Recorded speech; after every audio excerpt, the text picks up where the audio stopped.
پاک پڑھیں اللہم صلی علی محمد وعلی آل محمد كما صلیت علی ابراہیم وعلی آل ابراہیم انک حمید مجید اللہم بارک علی محمد وعلی آل محمد كما بارکت علی ابراہیم وعلی آل ابراہیم انک حمید مجید اللہم صلی علی محمد وعلی كما صليت على إبراهيم وعلى آل إبراهيم إنك حميد مجيد اللهم بارك على محمد وعلى آل محمد كما باركت على إبراهيم وعلى آل إبراهيم إنك حميد مجيد يا رب صل وسلم دائما أبدا على حبيبك خير الخلق كلهم يا رب صل وسلم دائما ابدا على حبيبك خير الخلق كلهم. محترم حضرات، میرے ایمانی بھائیوں، اللہ رب العزت کا بے حد فضل کرم احسان ہوا جس اللہ رب العزت نے مجھے اور آپ کو دنیا کے مشاغل سے نکال کر اپنے محبوب گھر میں آنے کی توفیق عطا فرمائی. مزید کرم ہوا تھوڑی دیر کچھ کہنے اور سننے کی توفیق عطا فرمائی. اللہ رب العزت صحیح کہنے کی اور اس کے اوپر عمل کرنے کی توفیق عطا فرمائے. جیسے گزشتہ جمعہ بھی اسی حدیث کی نسبت سے بات ہوئی تھی، میری اور آپ کی نظر میں، بلکہ ہر ایک انسان کی نظر میں، اگر کسی سے سوال کیا جائے، کسی سے پوچھا جائے عقل مند شخص کون ہے، تو میرا ضمیر بھی گواہی دے گا. اور اس وقت دنیا کے جو بدلتے ہوئے حالات ہیں، ہر ایک کا ایک ہی جواب ہوگا کہ جو کامیاب شخص وہ ہے جس کے پاس دنیا کے تمام ضرورتیں میسر ہو، وہ کامیاب شخص ہے. اور ان کے اندر دن بدن ترقی کر رہا ہو، عقل مند شخص ہے. یہ میرا بھی جواب ہوگا، اور جس سے بھی سوال کیا جائے گا وہ یہی جواب دے گا. لیکن میری اور آپ کی اور دنیا میں بسنے والے انسانوں کی کامیابی اور کامرانی کے لیے جو اللہ رب العزت نے ہمیں کتاب عطا فرمائی ہے، جو رہنمائی عطا فرمائی ہے، یہ قیامت تک آنے والے تمام انسانوں کے لیے ہے. اللہ کے نبی صلی اللہ علیہ وسلم کے بعد اب نبوت کا سلسلہ ختم ہو چکا ہے. اب اس کے بعد کوئی نبی آنے والا نہیں. پہلے قوموں میں تو جب کوئی بگاڑ آتا، فساد آتا، حالات آتے، اللہ کے بندے اللہ سے کٹ جاتے. اللہ رب العزت کا طریقہ یہ چلا آ رہا تھا کہ نبی کو مبعوث فرما دیتے جو ان کی رشد و ہدایت کے لیے کام کرتے. پھر کوئی کتاب عطا فرما دیتے، یا جو پہلی کتاب ہوتی اسی کی تعلیم کو عام کرتے. جو پہلے نبی آیا ہوتا اسی کی تعلیمات کو عام کرتے، اور لوگوں کا رشتہ اللہ رب العزت سے مضبوط کرنے کی کوشش کرتے. لیکن اللہ کے نبی حبیب کبریا جناب محمد رسول اللہ صلی اللہ علیہ وسلم نے فرمایا، انا خاتم النبیین لا نبی بعد، میں آخری نبی ہوں، اب میرے بعد کوئی نبی آنے والا نہیں. تو پتہ چلا اللہ کے حبیب جناب محمد رسول اللہ صلی اللہ علیہ وسلم نے بتایا میں آخری نبی ہوں، میرے بعد اب نبوت کا دروازہ بند ہو چکا ہے. لیکن دوسرا بھی ایک پہلو ہے، لیکن جو یہ اللہ کا دین ہے جس کو تمام انبیاء لے کر آئے اللہ کے بندوں تک، اور آخر میں میرے اور آپ کے آقا حبیب کبریا رحمت عالم صلی اللہ علیہ وسلم لے کر آئے. کیا لے کر آئے کہ اللہ کے بندوں کا تعارف اللہ سے کرواتے کہ اللہ کون ہے، اللہ کے ساتھ رشتے کو مضبوط کرواتے.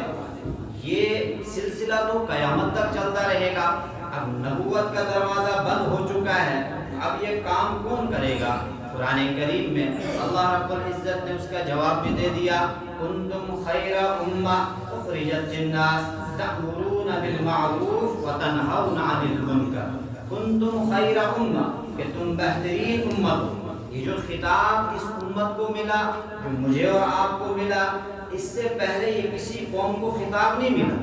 یہ خطاب خاص کر کے آخری امت کو، رحمت عالم صلی اللہ علیہ وسلم کی جو امت ہے، میں اور آپ، یہ ہم کو خطاب ملا کہ آپ بہترین امت ہیں. لیکن بہترین امت کیوں کہا گیا؟ کنتم خیر امہ، اس کی وجہ کیا ہے؟ وجہ بھی آگے اللہ رب العزت خود بتا رہے ہیں، تأمرون بالمعروف وتنہون عن المنکر، کہ آپ اچھائی کا حکم کرنے والے ہو اور برائی سے روکنے والے ہو. جب یہ صفت ہمارے اندر باقی رہے گی، اور یہ کوئی خاص ایک طبقہ اس کے لیے نہیں چنا گیا، بلکہ اس میں ہم ہر ایک ذمہ دار. بلغوا انی ولو آیہ، لا یکلف اللہ نفسا الا وسعہا. قرآن کریم میں بہت سے مقامات پر اس کی طرف بھی اشارہ کیا گیا ہے کہ کوئی انسان یہ نہ سمجھے کہ خالی مولوی کا جو طبقہ ہے، علماء کا جو طبقہ ہے، یہی خالی اس کام کو دوسروں کو پہنچائیں گے، یا خالی یہی تأمرون بالمعروف اور نہیں عن المنکر کا کام کریں گے. نہیں، بلکہ یہ ہم میں سے ہر ایک کی ذمہ داری ہے. اللہ کے حبیب جناب محمد رسول اللہ صلی اللہ علیہ وسلم نے حجۃ الوداع کے موقع پر ایک خطبہ دیا، اور اس خطبے میں بہت ساری باتیں بتائی، لیکن آخر میں جو جملہ فرمایا، اور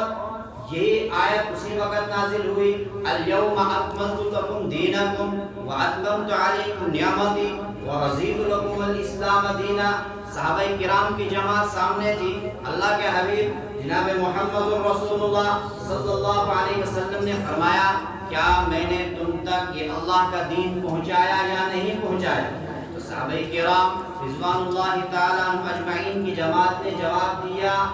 خالی پہنچایا نہیں بلکہ اس کا آپ نے حق بھی ادا کر دیا. تو اس موقع پر اللہ کے حبیب جناب محمد رسول اللہ صلی اللہ علیہ وسلم نے ایک جملہ فرمایا تھا. جملہ یہ تھا کہ جو یہاں پر حاضر لوگ ہیں وہ غائبین تک اس بات کو پہنچا دیں، اس کلمے کو پہنچا دیں، اس کلام کو پہنچا دیں، اور اس دین کو غائبین تک پہنچا دیں. یہ ذمہ داری یہ تب سے ہی ایک سلسلہ چلا آ رہا ہے، نقل در نقل ہوتے ہوئے میرے اور آپ تک یہ بات پہنچی کہ اللہ کا کلام پہنچا، جناب محمد رسول اللہ صلی اللہ علیہ وسلم کے فرمودات پہنچے. اسی طرح یہ اب میری اور آپ کی ذمہ داری بھی ہے کہ جتنا بھی ہم جانتے ہیں یہ دوسروں تک ہم نے پہنچانا ہے، اپنی استطاعت کے وقت، اپنی کوشش کے وقت. پہلے جمعہ بھی عرض کیا تھا کہ کوئی انسان یہ کہے میں تو اس کے بارے میں کچھ جانتا ہی نہیں، لیکن اس کی بھی پوچھ ہونی ہے. اللہ رب العزت نے ہمیں نبی کریم صلی اللہ علیہ وسلم کے واسطے سے قرآن کریم جیسی مقدس کتاب عطا فرمائی. یہ قیامت تک باقی رہے گی. دنیا کی باطل طاقتیں اس کو مٹانے کی ہر موقع پر، ہر محاذ پر کوششیں کریں گی، لیکن اس کو مٹا نہیں سکتے. اس کے اندر ذرہ برابر بھی رد و بدل نہیں کر سکتے، کیونکہ اس کی حفاظت کا ذمہ اللہ رب العزت نے خود لیا ہے کہ اِنَّا نَحْنُ نَزَّلْنَا الذِّكْرَ وَإِنَّا لَهُ لَحَافِظُونَ، کہ ہم ہی نے اس کو اتارا ہے اور اس کی حفاظت کے ذمہ بھی ہم لے رہے ہیں. تو جس چیز کی حفاظت کا ذمہ اللہ رب العزت لے لے اس کو کوئی بدل نہیں سکتا ہے. تو یہ قیامت تک کے لیے محفوظ کتاب ہے، اور یہ اب میری اور آپ کی ذمہ داری ہے کہ اس کے اندر غور و فکر کرنا ہے، اس کے اندر تدبر کرنا ہے، اس میں تمام وہ چیزیں دیکھنی ہے کہ کن چیزوں کے کرنے کا اللہ رب العزت نے اور جناب محمد رسول اللہ صلی اللہ علیہ وسلم نے کرنے کا حکم دیا، ان کو اپنی زندگی کے اندر داخل کرنا ہے، اور کن چیزوں سے منع فرمایا ہے ان کو بھی پڑھنا ہے، اور ان چیزوں سے اپنے آپ کو، اپنے اہل خانہ کو، اور جہاں تک انسان کی کوشش ہوگی وہاں تک ان کو بچانے کی کوشش کرنی ہے۔ تبھی مجھے اور آپ کو کنتم خیر امہ اخرجت للناس، خیر امت کے لقب سے نوازا گیا ہے۔ یہ خطاب اللہ رب العزت کی طرف سے تبھی مجھے اور آپ کو ملا ہے کہ ہم نے تمام منہیات سے، جن چیزوں کے اللہ رب العزت نے جن چیزوں سے مجھے اور آپ کو روکا ہے، اس انسان کو روکا ہے، ان سے خود بھی بچنا ہے اور دوسروں کو بھی بچانا ہے، دوسروں کو بھی وہ باتیں پہنچانی ہے، اور جو اعمال کرنے کے لیے اللہ رب العزت نے جناب محمد رسول اللہ صلی اللہ علیہ وسلم نے کرنے کے لیے کہا، خود بھی ان کے اوپر عمل کرنا ہے اور دوسروں کو بھی پہنچانا ہے۔ ابھی جو آیت کریمہ حضرات کے سامنے پڑھی کہ اللہ رب العزت فرما رہے انما اموالکم و اولادکم فتنہ، کہ سب سے قریب تر رشتہ کون سا ہوتا ہے؟ کہ سب سے قریب تر رشتہ ماں باپ کا ہوتا ہے، کہ باپ بیٹے کا ہوتا ہے، یہ سب سے قریب رشتہ ہے۔ اور اسی کو بہت سارے مقامات پر اللہ رب العزت نے فرمایا یا انما اموالکم و اولادکم فتنہ، کہ یہ جو ماں باپ کا رشتہ ہوتا ہے، قرآن کریم میں اللہ رب العزت نے جہاں یہ فرمایا کہ یہ بہت بڑی نعمت ہے، اولاد کا مل جانا یہ بہت بڑی نعمت ہے، لیکن ساتھ ساتھ میں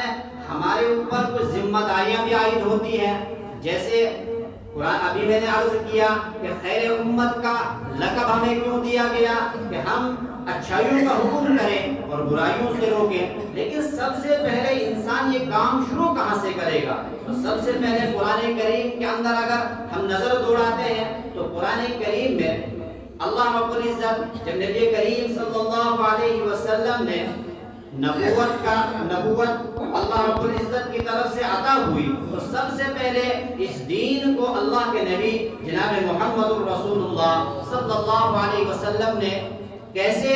کہاں پر سب سے پہلے بتایا؟ تو سب سے پہلے وَأَنذِرْ عَشِيرَتَكَ الْأَقْرَبِينَ آیا کہ آپ ڈرائیے اس دن سے جو میرے اور آپ کے سامنے بھی آنے والا ہے، جو بھی ذات دنیا کے اندر آئے گی ایک نہ ایک دن اس کو فنا ہونا ہے، اور اس دنیا میں کیا کچھ کیا اس کا حساب دینا ہے۔ تو اللہ رب العزت کی طرف سے نبی کریم صلی اللہ علیہ وسلم کو بتایا گیا کہ وَأَنذِرْ عَشِيرَتَكَ الْأَقْرَبِينَ، کہ آپ پہلے اپنے قریبوں کو، اپنے اہل خانہ کو ڈرائیے اس دن سے کہ جو دن آنے والا ہے جس میں ہمیں ایک ایک پائی کا حساب دینا ہے۔ تو آج بھی میں اور آپ اگر دیکھیں تو سب سے پہلے ہمیں یہ کام کہاں سے کرنا ہے؟ تو سب سے پہلے انسان کو اپنے گھر سے شروعات کرنی ہے۔ بلغوا انی ولو آیا، کہ جتنا بھی جانتا ہے اپنی اولاد کو اس سے باخبر کر دے کہ کون سے کام ہمیں کرنے ہیں، کون سے کام سے ہم نے اپنے آپ کو بچانا ہے۔ لیکن آج میرا اور آپ کا حال، پوری دنیا کا حال کیا ہے کہ آج جو مقصد حقیقی دے کر اللہ رب العزت نے مجھے اور آپ کو دنیا میں بھیجا تھا کہ وَمَا خَلَقْتُ الْجِنَّ وَالْإِنسَ إِلَّا لِيَعْبُدُونَ، کہ عبادت کے لیے انسانوں اور جنوں کو پیدا کیا تھا، لیکن جو ضرورت ہمارے رکھی تھی کہ اس دنیا میں آپ نے رہنا ہے، چلنا ہے، پھرنا ہے، اس کے لیے آپ کو کوئی ضرورت بھی درپیش آئے گی۔ تو اس دنیا کو اس لیے بنایا تھا کہ جو دنیا کی چیزیں ہیں، یہ جو کھانا پینا ہے، غلہ اناج ہے، یہ تو ہماری ضرورت کے لیے بنایا تھا تاکہ ان چیزوں کا استعمال کر کے تم میری معرفت حاصل کر سکو، تاکہ تم میری عبادت کر سکو، تاکہ تم تمام چیزوں سے کٹ کر آپ کے اندر وہ طاقت اور حوصلہ آئے تم میری عبادت کر سکو۔ لیکن آج میں نے اور آپ نے وہ مقصد حقیقی کو ضرورت تک محدود کر لیا ہے۔ پوری دنیا کا یہی حال ہے کہ جو مقصد تھا اس کو ضرورت بنا لیا، اور جو ضرورت تھی اس کو مقصد بنا لیا۔ ابھی یہ دنیا کے حالات بدل رہے ہیں اور یہ قرب قیامت کے آثار ہیں۔ اللہ کے حبیب صلی اللہ علیہ وسلم نے جو علامات قیامت بتائی ہیں، ان علامات قیامت اس میں جو چھوٹی علامات صغریٰ تھی، تقریباً جب انسان ان کو پڑھتا ہے، دیکھتا ہے، وہ تمام کی تمام علامات پوری ہو چکی ہیں۔ اب تو گنی چنی علامتیں ہیں جن کو علامات کبریٰ کہا گیا، کب یہ دنیا کا سورج غروب ہونے والا ہے مجھے اور آپ کو کچھ پتہ نہیں، لیکن یہ جو حالات آ رہے ہیں ان حالات کو انسان دیکھے اور اپنے آپ کو اللہ کی طرف رجوع کرنے والا بنائے۔ کیوں؟ آج انسان ہے، کل ہماری زندگی کی صبح ہو یا نہ ہو کوئی بھروسہ نہیں ہے۔ اس لیے سب سے پہلے انسان اپنی اولاد کی فکر کرے، اپنی اولاد کی فکر کرے۔ شریعت دین اسلام منع نہیں کرتا ہے، جیسے میں نے ابھی عرض کیا، یہ دنیا کی پڑھائی، یہ دنیا کا کمانا، یہ دنیا کا چلنا پھرنا، یہ انسان کے لیے ضروری ہے۔ اس کے بغیر اس دنیا کے اندر گزر بسر کرنا ناممکنات میں سے ہے، لیکن جو مقصد اصلی ہے اس مقصد اصلی کو بھلا کر اگر انسان خالی ضرورت کے پیچھے اپنی زندگی کو ختم کر رہا ہے اور چلے جا رہا ہے، زندگی کا ایک ایک لمحہ زندگی سے ختم ہو رہا ہے اور قبر کی طرف رواں دواں ہمارا سفر ہے، آخرت کی طرف رواں دواں ہمارا سفر ہے، اور لیکن ہم لگے ہوئے ہیں دنیا میں۔ کبھی ہم نے اپنی اولاد کو یہ تب پوچھنے کی زحمت نہیں فرمائی کہ دن میں جو نمازیں ہیں کیا آپ نے وہ ادا فرمائی، جو اللہ تعالیٰ کے احکامات ہیں کیا آپ نے ان کو کیا، جو کلام اللہ مجید جو میرے لیے اور آپ کے لیے ہدایت کا ضامن ہے، یہ جو رہنمائی اس کے اندر کیا اس کو آپ نے کبھی پڑھا؟ اور خالی پڑھنے خالی تلاوت تک محدود اس کو نہ رکھا جائے، بلکہ اس کو قرآن کریم میں خود اللہ رب العزت فرما رہے ہیں افلا یتدبرون القرآن ام علی قلوب اقفالها۔ اس قرآن کریم کے اندر غور و فکر کرنا ہے، تدبر کرنا ہے، تبھی جا کر ہمیں معلوم ہوگا یہ کون سا راستہ ہمیں بتا رہا ہے، کس راستے پر چلنے کے لیے ہمیں کہا جا رہا ہے، کن چیزوں سے رکنے کے لیے کہا جا رہا ہے۔ مجھے اور آپ کو، تمام انسانوں کو، تمام کائنات کو پیدا کرنے والے رب کی کتاب ہے، وہ ہمارے لیے سب سے بہتر جاننے والا ہے، اس کو معلوم ہے، اس نے ہمیں پیدا کیا کہ کن چیزوں پر چل کر یہ انسان کامیابی کی منزلیں طے کر سکتا ہے اور کن چیزوں کے پیچھے لگ کر یہ انسان گمراہی کی دلدل میں جا کر گر سکتا ہے۔ تو سب سے پہلے انسان کو کوشش کرنی ہے اپنی اولاد کو پوچھے، اپنی اولاد اگر صبح بیٹا گھر سے نکل رہا ہے تو دن بھر اس نے کیسے گزارا، کم سے کم یہ کارگزاری، یہ محاسبہ مجھے اور آپ کو شروع کرنا چاہیے۔ اگر اب تک نہیں کیا تو ابھی بھی دیر نہیں ہوئی۔ لا تقنطوا من رحمت اللہ، اللہ تعالیٰ کی رحمت سے نا امیدی تو کفر ہے، تو پوچھنا چاہیے۔ اگر آج تک یہ سلسلہ شروع نہیں کیا، اب کے بعد انسان شروع کر لے کہ اپنی اولاد کو کم سے کم پوچھیں کہ صبح اگر یہ گھر سے نکلا، شام کو یہ لوٹا، بے شک جس غرض سے، جس مقصد سے ہم نے بھیجا تھا وہ اس کے بارے میں بھی پوچھا جائے، لیکن کم سے کم جو مقصد اصلی ہے، جو مقصد حیات ہے، جس کے لیے مجھے اور آپ کو اس دنیا میں بھیجا گیا، کیا اس کی بھی تھوڑی بہت پاسداری رکھی گئی ہے یا نہیں رکھی گئی ہے؟ کیا نمازوں کی پابندی ہوئی یا نہیں ہوئی؟ بہت سارے بچے تو کہہ دیتے ہیں کہ ہمیں ظہر کا وقت ہی نہیں ملتا۔ تو میرے ایمانی بھائیوں، ذرا اپنے گریبان میں جھانک کر دیکھیں، کیا ان کا یہ عذر قابل قبول ہوگا؟ جب اللہ کی عدالت لگی ہوگی اور رحمت عالم حبیب کبریا جناب محمد رسول اللہ صلی اللہ علیہ وسلم حوض کوثر پر ہوں گے اور سفارش کر رہے ہوں گے اور ہم ان کے سامنے یہ بولیں ظہر کا ہمیں وقت ہی نہیں ملا تھا،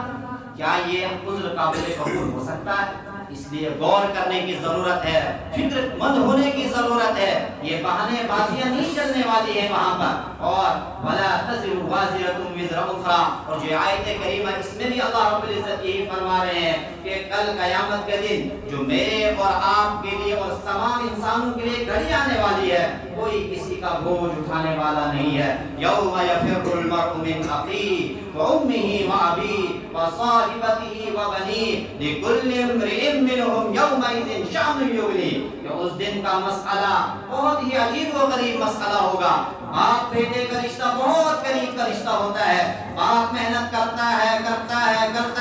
کیوں کر رہا ہے؟ اب تو عمر ہو چکی، نہیں آگے بیٹا ہے نا اس کے لیے کر رہا ہوں، لیکن اللہ رب العزت فرما رہے ہیں کہ یہ بیٹا وہاں سے منہ پھیر کر چلا جائے گا۔ باپ کو ایک نیکی کی ضرورت ہوگی، ایک نیکی کم پڑ جائے گی، لیکن قرآن کہہ رہا ہے، میرا رب کہہ رہا ہے یوم یفر المرء من اخیہ، بھائی بھائی کا رشتہ بتایا کہ بھائی بھائی کو آپس میں